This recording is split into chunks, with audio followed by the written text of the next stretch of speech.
As journalists dig into the relationship between Donald Trump and Russia, a question: is this the next Watergate or a whole lot of nothing? The Investigators starts now. The timing and proximity of meetings between Trump advisors and Russian officials during the transition. The only thing that seems nefarious about it is the secrecy surrounding it. It's important to watch the Philippines. Many people believe they're about 6 months to 8 months ahead of what's happening in North America. A lot of people are terrified of saying anything that could be seen to be in opposition. Our explosive story about how someone is tracking mobile phones in Ottawa. It's no big surprise. Nobody came out saying, hey, we're the ones using this. So will we ever find out? I have no idea. I'm Diana Swain. We are The Investigators. This is what we do.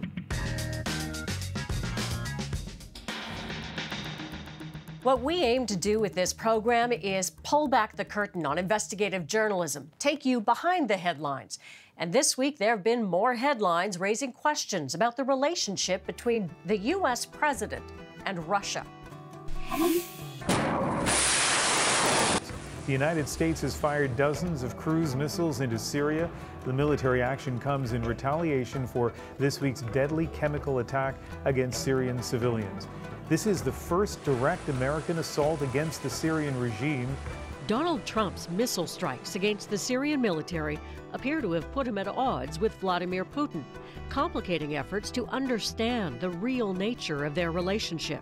Carter Page met with and gave documents to a Russian spy. Michael Flynn says he has a story to tell. Ambassador Rice unmasked the names of Trump transition officials. Every day, it's another headline about Donald Trump and Russia, making keeping track of it all next to impossible. Not to mention 3 separate investigations, including one by the FBI, into alleged Russian meddling in the U.S. election. And that includes investigating the nature of any links between individuals associated with the Trump campaign and the Russian government. Journalists have been digging into those links for months. The Associated Press reporting this morning that former campaign manager Paul Manafort once worked for a Russian billionaire with close ties to Vladimir Putin. The Washington Post's Adam Entous is part of a team of journalists who've led the reporting on many of those stories, exposing another thread earlier this week.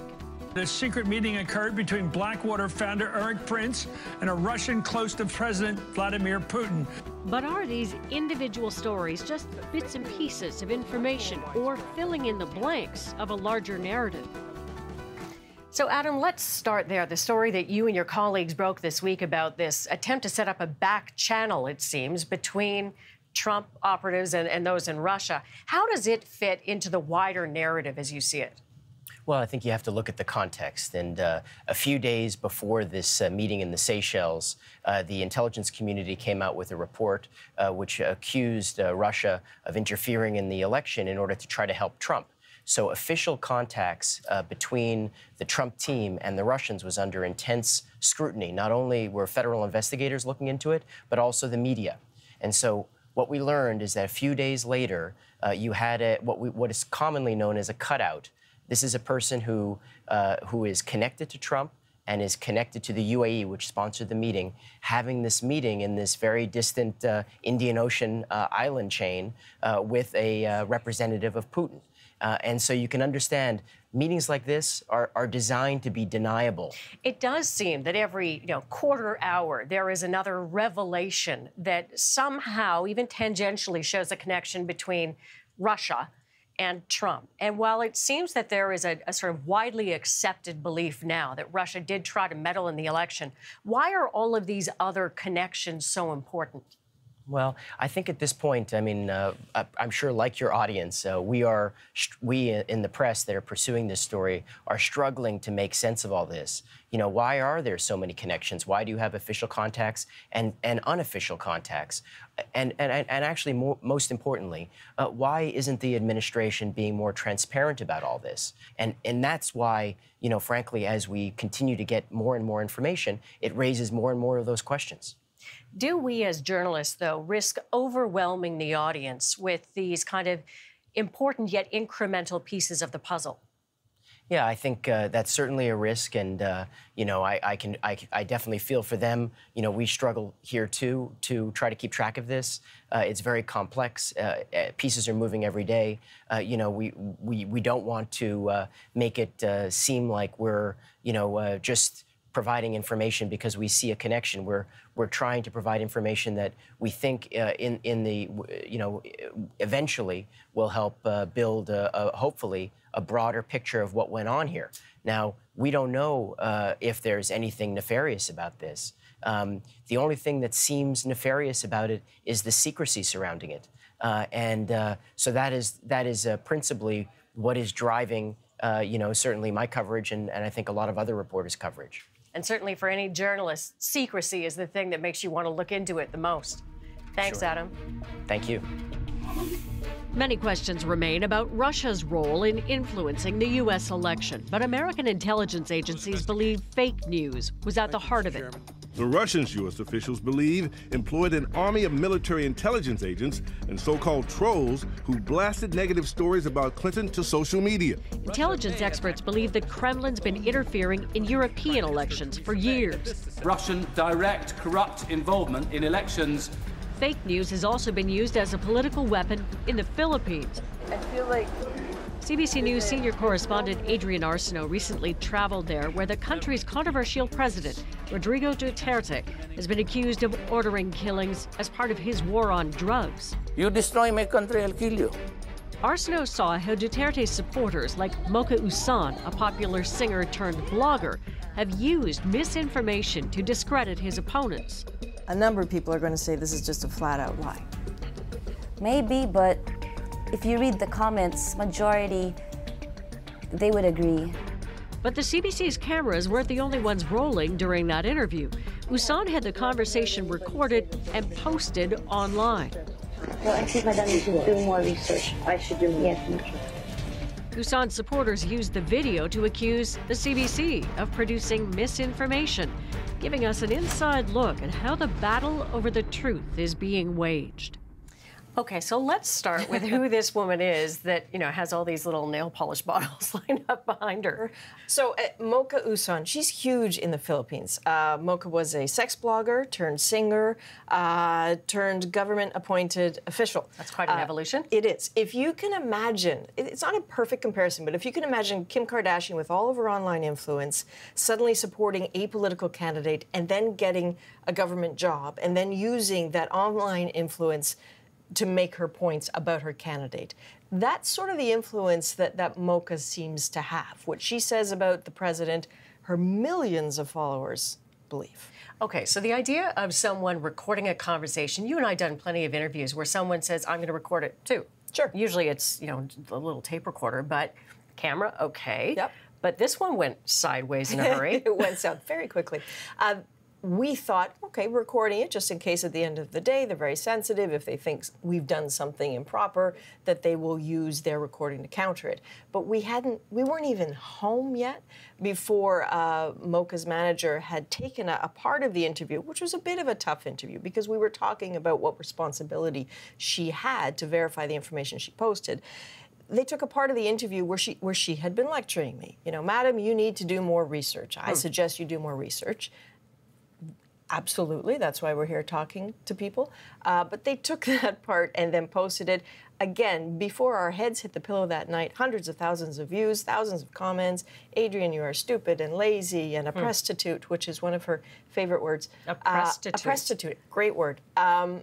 This is what happens. That's fine. People can call me whatever they want, but this is what people say about online attacks and fake news, is that it creates a chill, that a lot of people are terrified of saying anything that could be seen to be in opposition to the president or even asking questions. So why is fake news such a presence in the Philippines? What's the connection? You know, there's lots of alchemy behind it. It's about the tradition of politics. It's about the geographical spread, but largely it's about the way they consume information. So the internet in the Philippines is amongst the slowest, most expensive in Asia. So it's a big commitment to click on a link or watch a video. It's going to take forever, and it's really pricey. Average age 23 years old, very young population. They spend more time on social media than anyone else in the world. So they are devoted to their phones. But it's expensive, except for Facebook, which is free. You don't need data to go on Facebook. So there are legions of click farms and content farms hired by politicians to push out baloney stories and online attacks on sites that look real enough but aren't quite real, because they know that people will scroll through and just see that headline, and it will implant a story that is hooey. But it's too expensive to click on the link or maybe go verify if your feelings tell you it's maybe not true, so you just move on. There is a woman who runs a website there that you spoke to, Maria Ressa, who was at one time the bureau chief for CNN in the Philippines, now runs her own site. Here's a bit of her talking to you on that. Here, with the level of disinformation and misinformation on the web, people have no way to check. They believe it immediately. Not just because it's their cognitive bias, but because someone they believe in tells them it's true. So is there any remedy here?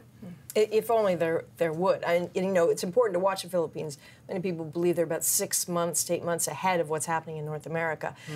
Maria Ressa, what she has done is she said, okay, let's game this. If we know that Facebook is free and we want to get out some stories that are fact-checking, we're going to break those stories up and put them on Facebook Messenger so that you can actually see the truth for free in chunks on Facebook Messenger, and you don't have to pay the data charges. It is a tiny Band-Aid solution, but some people are taking advantage of it because they want the truth. They just often can't afford to find it. Fascinating. Thanks, Adrienne. You bet. Who is spying on cell phones in the nation's capital? CBC News and Radio Canada revealed someone is using devices that can listen in on conversations or even read private texts. Now, the RCMP is investigating. Also intercepted data of regular folks. The reporter who broke that story tells us how she did it. Next. Plus, you asked, we're getting answers. Why does this matter in Saskatoon? Ask me anything about investigative journalism, coming up. First, investigators on assignment. I'm Chris Brown in Lisbon, a place that was once Europe's worst country for drug misery and overdose deaths. Now, it's a public health success story. I'm very happy with this program because it changed my life.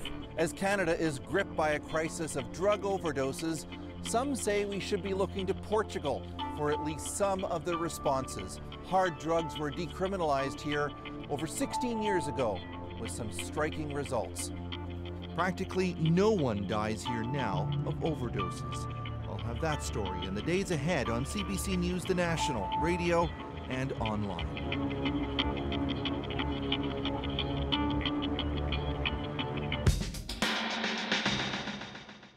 Here are 5 things we learned this week from investigative journalists. The principal of a high school in Kansas resigned after a group of student journalists conducted an investigation into the legitimacy of her credentials. The students found discrepancies with her university degrees and work history. A woman whose sexual assault allegation was dismissed as unfounded by police in London, Ontario, is now suing an officer and the London Police Services Board. Ava Williams was featured in a Globe and Mail investigation which found the police in Canada dismiss 1 in 5 sexual assault claims as baseless. ProPublica revealed that Donald Trump can draw money from his businesses at any time without disclosing it. Trump placed his businesses in a trust and put his sons in charge when he became president, but was criticized for not committing to a full divestment. The Wall Street Journal reported that foreigners entering the U.S. could be forced to hand over cell phone contacts and answer questions on ideology as part of proposed extreme vetting measures. And a CBC News Radio Canada investigation found devices that track and spy on cell phones are being used in the area around Parliament Hill in Ottawa. The results of that months-long investigation have set off alarm bells, with many wondering who's behind it and whose cell phones are they targeting? The activity that was reported last evening does not, I repeat, does not involve a Canadian agency like the RCMP or CSIS. The federal government says the cell phone trackers discovered by the CBC Radio Canada investigation don't belong to its law enforcement agencies. Those activities are now under active investigation by both the RCMP and CSIS. But what exactly is the piece of technology that now has everyone so worried? An IMSI catcher is a machine that pretends to be a cell phone tower to attract nearby cell signals. The RCMP has now admitted for the first time that it uses similar surveillance devices in a limited way and says it is concerned by what the journalists have found. Radio Canada reporter Brigitte Bureau has been trying to figure out who's behind the apparent unauthorized tracking of cell phones in the heart of the nation's capital. C'est un téléphone d'apparence ordinaire. Bureau and her team used a special type of device called a cryptophone that warns you when an IMSI catcher tries to intercept it. But how did the journalists even know to look for them? So, Brigitte, let's start there. What even got your curiosity about this started? My producer and I had started reading articles about other media outlets in other countries. Norway, Australia, the US have done this already, trying to detect IMSI catchers in their nation's capital. Now, at the time when we were reading this, we're thinking, it's pretty interesting, but we didn't see any link with Canada. So we kind of forgot about this. Then last June, there was the lifting of a publication ban concerning a Quebec court case on the killing of a mafioso, Salvatore Montagna. And those court documents revealed that the RCMP used IMSI catcher to try to track down the cell phones used by different mafia members. At the time, we thought, okay, this is getting interesting. And those court documents also revealed that the RCMP, when using these quite invasive tools, also intercepted data of regular folks.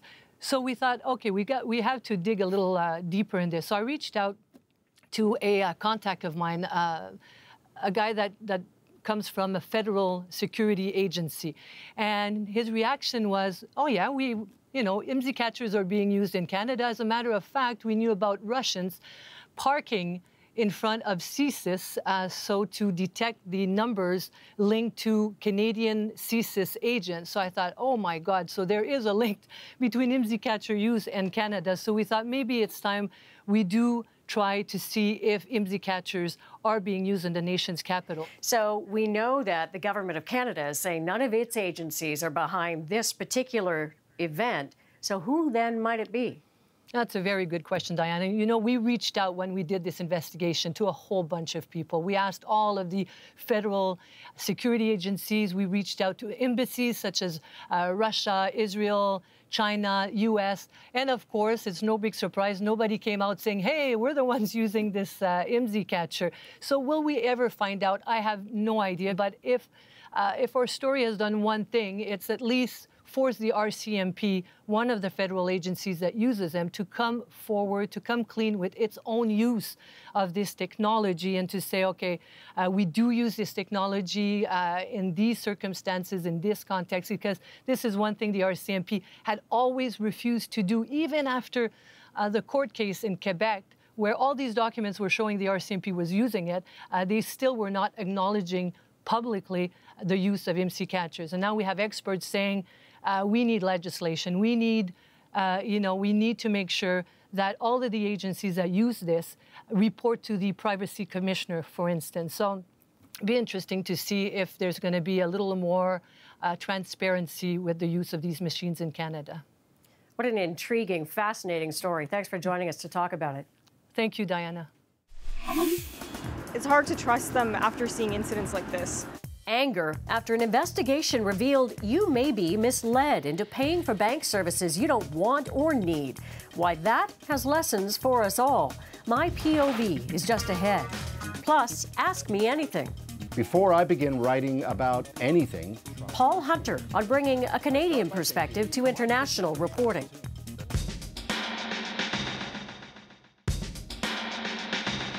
What we aim to do with this program is to get a conversation started about the work of reporters. And one of the ways we do that is ask you to ask me anything about investigative journalism. This week we got a question from Suzanne. She asked, how do the CBC's foreign correspondents craft their stories to reflect a Canadian perspective? Which is a really good question. And we've put it to CBC News senior reporter Paul Hunter. Yeah, well, to me, it's about never forgetting who you are and equally never forgetting who's watching, listening, and reading. You know, I've always said to journalism students, when you graduate, go live somewhere else in Canada. Learn about that place and the Canadians who live there. To this day, here in Washington, before I begin writing about anything, Trump included, I start by thinking, why does this matter in Saskatoon or in Calgary or wherever I've lived? And when you do that, I believe the Canadian perspective flows no matter how long you're away from it. It permeates everything you do. It informs every question you ask, every script you write. It keeps you Canadian. I hope that answers the question. And here's how you can ask me anything. Email us, investigators@cbc.ca, or reach out on Twitter @Swain Diana. And if you're curious about the questions we're getting, tune in to watch The Investigators at our regular time each week, Saturdays at 9:30 p.m. Eastern and Sundays at 5:30 p.m. Eastern on CBC News Network.